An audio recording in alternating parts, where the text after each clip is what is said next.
Hello students, welcome back to your channel Kapil sir की पाठशाला।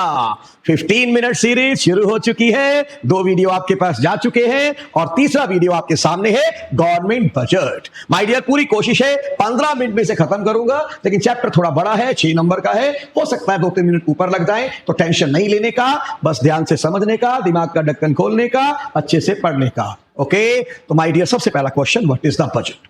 मेरे बच्चे, बजट क्या होता है? बजट क्या है? फाइनेंशियल स्टेटमेंट है। किसकी? एस्टिमेट्स की, of government receipts and government expenditure in a financial year. Simple definition मेरे बच्चे, it is the financial statement of the estimates of government receipts and government expenditure in a financial year, fiscal year, accounting year, कुछ भी आप बोल सकते हैं। India में कब से कब होता है? 1 अप्रैल टू 31 मार्च। तो ये तो हुआ भैया गवर्नमेंट बजट। अब क्वेश्चन आता है, गवर्नमेंट बजट बनाया क्यों जाता है, इसके पीछे क्या ऑब्जेक्टिव्स हैं? वेरी इंपॉर्टेंट, इसमें से क्वेश्चन मिलता है, अच्छे से करके जाना है। पहला ऑब्जेक्टिव क्या है भैया? Reallocation of resources. गवर्नमेंट का मोटिव है रिसोर्सेज को रीएलोकेट किया जाए उस प्रोडक्ट से जो कि ज्यादा एसेंशियल नहीं है, उस प्रोडक्ट की तरफ जो हमारे लिए एसेंशियल है। फॉर एग्जांपल, एक जो लिक्वर्स है, सिगरेट है, अगर उसकी प्रोडक्शन में रिसोर्सेज लगे हुए हैं तो उनको शिफ्ट किया जाए उन आइटम्स पे जो कि ज्यादा इंपॉर्टेंट है, जैसे कि व्हीट है, राइस है, क्लोथ है, उनकी तरफ। और गवर्नमेंट इसके लिए क्या करती है? टैक्स कंसेशन देती है, सब्सिडी देती है उन प्रोडक्ट्स को जिनकी प्रोडक्शन को बढ़ाना होता है, और उन पे टैक्स ज्यादा लगा देती है, सब्सिडी कम कर देती है जिनकी प्रोडक्शन को कम करना होता है, जहां से रिसोर्सेज एलोकेट करने होते हैं, रीएलोकेट करने होते हैं। सेकंड, गवर्नमेंट डायरेक्टली प्रोड्यूस कर देती है गुड एंड सर्विस वो जिनको सरकार प्रोड्यूस करना चाहती है, ताकि रिसोर्सेज अपने आप उसकी तरफ एलोकेट हो जाए। क्लियर है? सेकंड ऑब्जेक्टिव मेरे बच्चे, that is redistribution of income and wealth. हमारा गवर्नमेंट का टारगेट होता है भैया कि इनकम का रीडिस्ट्रीब्यूशन किया जाए। रीडिस्ट्रीब्यूशन मतलब क्या है? कि इक्विटी की तरफ जाए। अमीरों के पास बहुत सारी इनकम है और गरीबों के पास कम इनकम है, तो हम अमीरों के ऊपर टैक्स ज्यादा लगाएं, उनकी इनकम में से कुछ शेयर लें और गरीबों पे खर्च ज्यादा करें। ऐसे ही तो होगा ना रीडिस्ट्रीब्यूशन ऑफ इनकम। क्या मतलब है इसका? इनकम को रीडिस्ट्रीब्यूट करना है। क्या करती है सरकार इसके लिए? प्रोग्रेसिव टैक्स लगाती है, अमीरों पे ज्यादा टैक्स, गरीबों पे कम टैक्स। और जब खर्च करने की बात आती है, थ्रू पब्लिक डिस्ट्रीब्यूशन सिस्टम, जैसे कि गवर्नमेंट गरीब लोगों को कम रेट पे फूड अवेलेबल कराती है, और जो उनकी रेगुलर आइटम्स होती है नेसेसिटी की, जैसे कैरोसिन ऑयल वगैरह, वो उनको प्रोवाइड किया जाता है। यानी सिंपल गवर्नमेंट क्या करेगी? प्रोग्रेसिव टैक्सेशन पॉलिसी अडॉप्ट करेगी, अमीरों पे टैक्स ज्यादा, गरीबों पे टैक्स कम। और जब खर्च करने की बात आएगी, एक्सपेंडिचर की बात आएगी, तो गरीबों को फैसिलिटी ज्यादा दी जाएगी, उन पे खर्च ज्यादा किया जाएगा, अमीरों पे कम, ताकि ये जो इनके बीच का गैप है वो खत्म हो सके और कहीं ना कहीं हमारा रीडिस्ट्रीब्यूशन हो इनकम और वेल्थ का। अगला ऑब्जेक्टिव आता है मेरे बच्चे, इकोनॉमिक स्टेबिलिटी।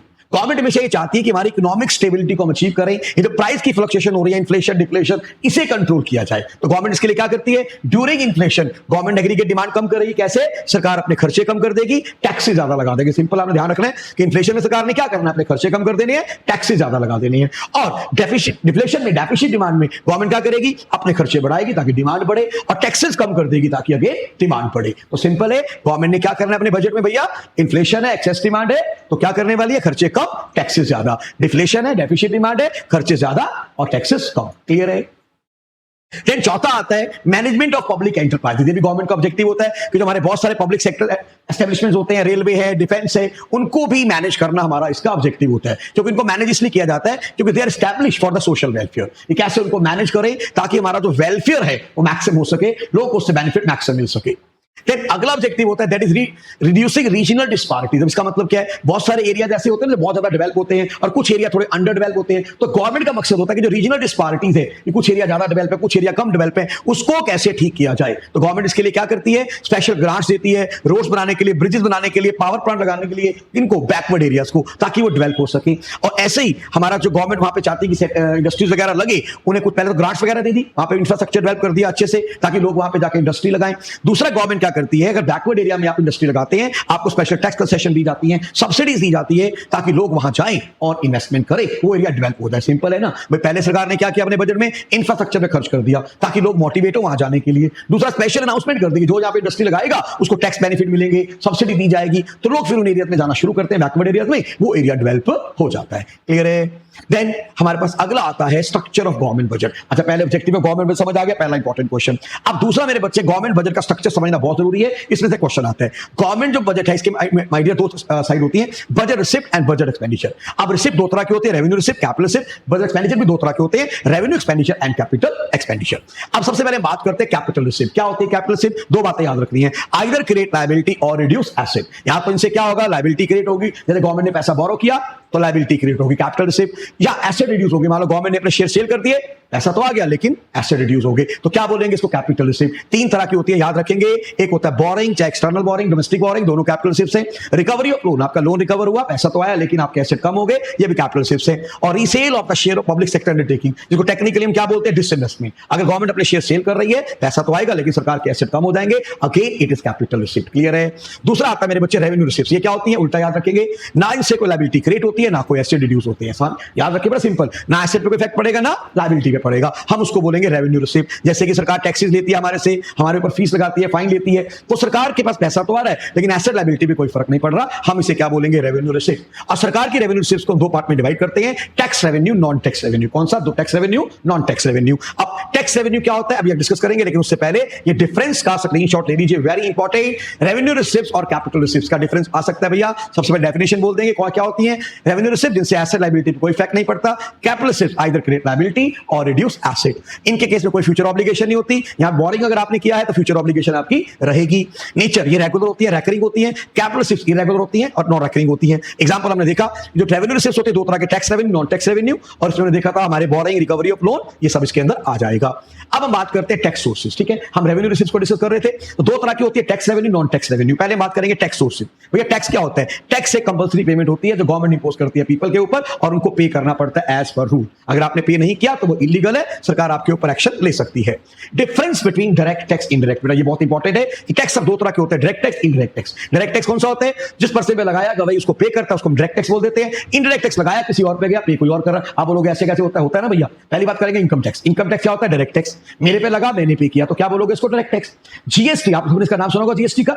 अब जीएसटी क्या होता है? दुकानदार क्या करता है? लगता है किस पे? दुकानदार पे। दुकानदार बिल में ऐड करता है, पे कौन कर रहा है? कस्टमर। लगा किस पे? दुकानदार पे। पे किसने किया? कस्टमर ने। तो क्या बोलेंगे इसको? Indirect tax. समझ आया? इनडायरेक्ट टैक्स लगता किसी और पे, अभी तक कोई और है, यहां पे जिस पे लगाया जाता है इस पर्सन पे, वही उसको पे करता है, दैट इज डायरेक्ट टैक्स। और ये मेन डिफरेंस है। Second, final burden. Final burden, initial burden और सेम पर्सन, जिस पे लगा उसी ने पे किया। फाइनल बर्डन किसी और पे है, इनिशियल बर्डन किसी और पे। इनिशियल बर्डन किस पे था माय डियर?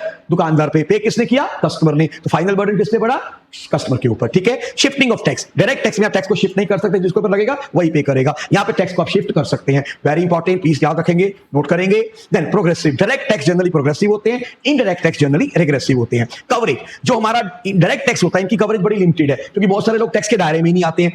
इनडायरेक्ट टैक्स की वाइड कवरेज है, हर पर्सन इनडायरेक्ट टैक्स को पे करता है, हर आइटम के ऊपर लगता है। ये example, income tax, corporation tax, sale tax, excise duty, custom duty, ये इनडायरेक्ट है, और ये हमारे कौन से? Direct tax. अच्छा, ये स्क्रीनशॉट ले लीजिए, पेपर में कभी ऐसे भी क्वेश्चन आ जाता है कौन सा डायरेक्ट है कौन सा इनडायरेक्ट है। तो डायरेक्ट टैक्स एग्जांपल कौन कौन से आपके सामने? Income tax, professional tax, corporation tax, wealth tax, state duty. Indirect tax में sale tax, GST, VAT, custom duty, ऑक्टेज ड्यूटी। क्लियर है? थोड़ा फास्ट चल रहा हूं क्योंकि 15 मिनट में चैप्टर खत्म करना है। टैक्स हमारे पास आता है टाइप, तीन तरह के टैक्स आपने याद रखने हैं, progressive, regressive, proportional. Progressive tax कौन से होते हैं? इनकम बढ़ी, रेट ऑफ टैक्स बढ़ गया। इनकम कम, रेट ऑफ टैक्स कम हो गया, क्या बोलेंगे? प्रोग्रेसिव। इसमें रियल बर्डन अमीरों पे ज्यादा होता है, गरीबों पे कम। इंडिया में इनकम टैक्स का बहुत अच्छा एग्जांपल है। प्रोग्रेसिव टैक्स एग्जांपल देख लो, इनकम 1 लाख की टैक्स कितना? 10%, 2 लाख हुई 15%, 3 लाख हुई 20%। तो क्या है ये? Progressive tax. रिग्रेसिव टैक्स होता है उल्टा, इनकम बढ़ेगी, रेट ऑफ टैक्स कम हो जाएगा, इनकम कम, रेट ऑफ टैक्स ज्यादा, उल्टा। यहां पे रियल बर्डन अमीरों पे कम है, गरीबों पे ज्यादा, और इसका कोई एग्जांपल नहीं है, कोई इसको इंपोज नहीं करता। जैसे ये देखो, 1 लाख था इनकम तो टैक्स 20%, 2 लाख होगी तो 15%, 3 लाख होगी तो 10%, बिल्कुल अनजस्टिफाइड टैक्स है, इसका कोई एग्जांपल भी नहीं है। फिर आता है प्रोपोर्शनल टैक्स, वो टैक्स जो हमेशा कांस्टेंट रहेगा, इनकम बढ़े गिरे कोई फर्क नहीं पड़ने वाला, rate of tax remain constant. ये देखो, income 1 lakh, 2 lakh, 3 lakh, rate of tax 10 10 10, तो इसको क्या बोलोगे आप? Proportional tax. क्लियर हो गया? फिर आता है नॉन टैक्स रेवेन्यू। भैया नॉन टैक्स रेवेन्यू का मतलब हो गया जो टैक्स के अलावा बाकी सोर्सेज है, हम उन्हें क्या बोलेंगे? Non tax revenue. सबसे पहले क्या आता है इसमें? Interest receipt. गवर्नमेंट ने कुछ पैसा कई बार लोन पे दिया होता है अपनी स्टेट गवर्नमेंट को, यूनियन टेरिटरीज को, रेलवे को, पोस्ट एंड टेलीग्राफ को, या किसी एक्सटर्नल गवर्नमेंट को, तो वहां से जो आपको इंटरेस्ट आता है that is source of income, और क्या बोलेंगे उसको? Non tax revenue. देखो, टैक्स के अलावा जो भी सोर्सेज है हम उन्हें क्या बोलने वाले हैं? Non tax. Second, dividend and profit. अगर गवर्नमेंट की मान लो पब्लिक सेक्टर अंडरटेकिंग है, वहां से गवर्नमेंट को प्रॉफिट आ रहा है, कोई पैसा सरकार ने इन्वेस्ट किया हुआ है, वहां से डिविडेंड आ रहा है, तो भी सरकार का सोर्स ऑफ इनकम रहता है। गिफ्ट एंड ग्रांट्स अगर गवर्नमेंट को मिल रही है फॉरेन कंट्री से, वर्ल्ड बैंक से, किसी और इंटरनेशनल इंस्टीट्यूशन से, तो ये भी नॉन टैक्स रेवेन्यू है। एस्टीट, ये बड़ा इंपॉर्टेंट है, एक नंबर में आ जाता है। ये गवर्नमेंट का एक्सक्लूसिव राइट होता है, अगर किसी पर्सन की डेथ हो गई और उसकी प्रॉपर्टी को कोई क्लेम करने वाला नहीं है और उसने कोई विल भी नहीं करी, तो ये प्रॉपर्टी किसके पास चली जाएगी? गवर्नमेंट के पास, और इसको बोलते हैं एस्टीट। क्लियर है? बैंक बैलेंस है, कोई प्रॉपर्टी है, अनक्लेम प्रॉपर्टी है, विल नहीं की, सरकार के पास जाएगी, इसको बोलेंगे एस्टीट। फीस क्या होता है? फीस एक कंपल्सरी पेमेंट होती है। अगर गवर्नमेंट की आपने कोई सर्विसेज वगैरह ली और उसके बदले में जो गवर्नमेंट को आप पेमेंट करेंगे उसको क्या बोलते हैं? फीस। जैसे आप गवर्नमेंट हॉस्पिटल में गए तो आपने उसकी फीस दे दी, गवर्नमेंट स्कूल में गए उसकी फीस दे दी, आपने कोर्ट केस किया उसकी कोर्ट की फीस दे दी, कॉलेज में गए कॉलेज की fees they the. Fine and penalty. अगर आपने गवर्नमेंट के किसी रूल को वायलेट किया, सरकार आपके ऊपर फाइन लगा देती है, पेनल्टी लगा देती है, तो ये भी सरकार का सोर्स ऑफ इनकम रहता होता है ना। कई बार हम चलान कट जाता, हमारा हेलमेट नहीं डाला होता, सीट बेल्ट नहीं लगाई होती, तो ये जो फाइन है, जो पेनल्टी है, ये भी सरकार का अच्छा सोर्स ऑफ इनकम रहता है। तो ये कौन से थे? Non tax revenue. फिर आता है बजट एक्सपेंडिचर। बजट एक्सपेंडिचर क्या है? अब ये बजट का दूसरा पार्ट शुरू हो गया भाई। जो भी खर्चे हमारी central government, state government, local government करती है, हम उसको कहते हैं बजट एक्सपेंडिचर। और किस लिए किए जाते हैं? For the social welfare. सरकार सोशल वेलफेयर के लिए, एडमिनिस्ट्रेशन के लिए, इकोनॉमी की डेवलपमेंट के लिए खर्चे करती है during the first fiscal year. समझ आ गई? तो जो भी खर्चे सरकार ने पूरे फिस्कल ईयर में किए, किसके लिए किए? सोशल वेलफेयर के लिए, एडमिनिस्ट्रेशन के लिए, इकोनॉमिक डेवलपमेंट के लिए, हम उन्हें बोलते हैं गवर्नमेंट एक्सपेंडिचर। ये भी दो तरह के होते हैं, revenue expenditure and capital expenditure. कितनी तरह के? दो तरह के। दिमाग की बत्ती जल रही है, थोड़ी टेंशन हो रही है, नहीं लेनी। मैं बैठा हूं ना, 15-15 मिनट में चैप्टर फटाफट फटाफट फटाफट, टेंशन नहीं लेनी है। बजट एक्सपेंडिचर कितनी तरह के? दो तरह के, revenue expenditure and capital expenditure. Revenue expenditure कौन सा भैया? जिससे ना कोई लायबिलिटी कम होती है, ना कोई एसेट क्रिएट होता है। सिंपल याद रखेंगे, रेवेन्यू एक्सपेंडिचर को भी रेवेन्यू सिर्फ की तरह, मतलब एसेट लायबिलिटी पे कोई इफेक्ट नहीं डालते हैं। और कैसे एग्जांपल है? जैसे कि सरकार ने कुछ सैलरी की पेमेंट कर रही है, पेंशन दे रही है, इंटरेस्ट दे रही है, हेल्थ सर्विस में खर्चा कर रही है, ये सरकार के कौन से रेवेन्यू एक्सपेंडिचर। अच्छा, रेवेन्यू एक्सपेंडिचर के बारे में तीन बातें और याद रखें प्लीज। शॉर्ट टर्म एक्सपेंडिचर होते हैं, रैकरिंग होते हैं, लायबिलिटी एसेट को इफेक्ट नहीं करते हैं, उन्हें क्या बोलेंगे? Revenue expenditure. क्योंकि पेपर में कई बार क्वेश्चन आ जाता है, आपको आइटम्स दिए होते हैं, तो पूछा था टीचर क्या भाई रेवेन्यू एक्सपेंडिचर है, कैपिटल एक्सपेंडिचर है? तो आपने तीन बातों का ध्यान रखना है, शॉर्ट पीरियड है, रैकरिंग है और एसेट लायबिलिटी को इफेक्ट नहीं कर रहा, तो 100% वो रेवेन्यू एक्सपेंडिचर है। क्लियर है? दूसरा आता है कैपिटल एक्सपेंडिचर। ये कौन से होते हैं? यहाँ पे लायबिलिटी रिड्यूस करेंगे या एसेट क्रिएट करेंगे, यानी ये एक्सपेंडिचर जो एसेट लायबिलिटी को इफेक्ट कर रहे हैं, यहाँ तो एसेट क्रिएट हो रहा है या लायबिलिटी कम हो रही है, हम उन्हें क्या बोलेंगे? Capital expenditure. सरकार ने खर्चा किया कंस्ट्रक्शन पे, रोड्स पे, ब्रिजेस पे, एसेट क्रिएट हुआ ना, क्या है ये? Capital expenditure. सरकार ने अपने लोन दिया और वापस कर दिया, रीपेमेंट कर दिया, सरकार की लायबिलिटी कम हुई ना, क्या है ये? Capital expenditure. अब कैपिटल जो एक्सपेंडिचर, इनके बारे में भी तीन बातें याद रखेंगे, ये लॉन्ग पीरियड होते हैं, नॉन रैकरिंग होते हैं, नॉन रिपीटेटिव होते हैं और एसेट लायबिलिटी को इफेक्ट करते हैं। यानी पेपर में क्वेश्चन आता है, आपको बताना है कौन सा रेवेन्यू एक्सपेंडिचर, कौन सा कैपिटल एक्सपेंडिचर। ये तीन बातें ध्यान में रखनी है। क्लियर है? अब आगे चलते हैं, रेवेन्यू एक्सपेंडिचर, कैपिटल एक्सपेंडिचर, इसका डिफरेंस मेरे बच्चे बहुत इंपॉर्टेंट है, स्क्रीनशॉट ले सकते हैं। सबसे पहले आप इसकी डेफिनेशन याद करेंगे, क्या है ये? वो एक्सपेंडिचर जो एसेट लायबिलिटी को इफेक्ट नहीं करते, रेवेन्यू एक्सपेंडिचर। जो एसेट लायबिलिटी को इफेक्ट करते हैं, कैपिटल एक्सपेंडिचर।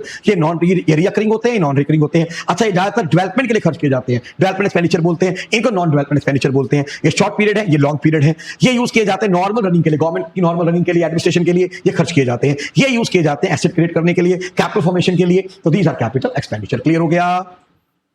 फिर आता है बजट, हमारा दो तरह का होता है। आप इसी बेस पे बजट को दो पार्ट में डिवाइड करते हैं, रेवेन्यू बजट, कैपिटल बजट। बड़ा सिंपल है भैया। सबसे पहले बात करें कैपिटल बजट कौन सा होता है? जो कैपिटल रिसीव्स और कैपिटल एक्सपेंडिचर को दिखाता है, हम उसे कैपिटल बजट बोलेंगे। ये बेसिकली रिफ्लेक्शन है किसकी? On the asset and liability status of government. ये गवर्नमेंट की एसेट लायबिलिटी में कितना चेंज आ रहा है उसको रिफ्लेक्ट करता है कैपिटल बजट। रेवेन्यू बजट कौन सा होता है? जो शो करता है रेवेन्यू रिसीव्स और revenue expenditure. It does not reflect any asset and liability status of government. ये गवर्नमेंट के एसेट लायबिलिटी के बारे में कुछ भी नहीं बताता, क्योंकि इसमें रेवेन्यू रिसीव्स है, रेवेन्यू एक्सपेंडिचर है, दोनों एसेट लायबिलिटी को इफेक्ट नहीं करते।